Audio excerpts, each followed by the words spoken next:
पुण्डरीकं पुरमध्यसग्रस्तम् शाग्राविलग्नं गगनं विशोषस्तस्मिन् यदं तत्तदुपासितव्यम् यो वेदादोस्वरप्रोद्रो वेदान्तेजप्रतिष्ठितः तस्य प्रकटतेनस्य जभरस्य महेश्वरः तन्महेशाय विद्महे वासुदेवाय धीमहि तन्नः शिवः प्रचोदयात्। हरिः ओम्।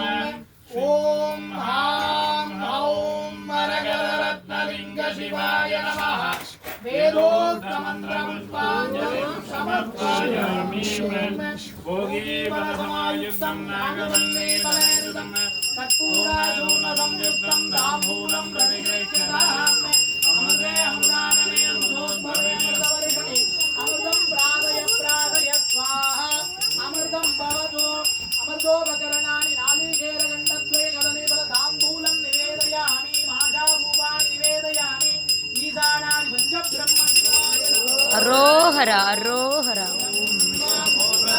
ऋषिरार्चितलिङ्गं निर्मलवासितशोभितलिङ्गं निर्मललोकविनाशकलिङ्गं तत्प्रणमामि सदा शिवलिङ्गम्।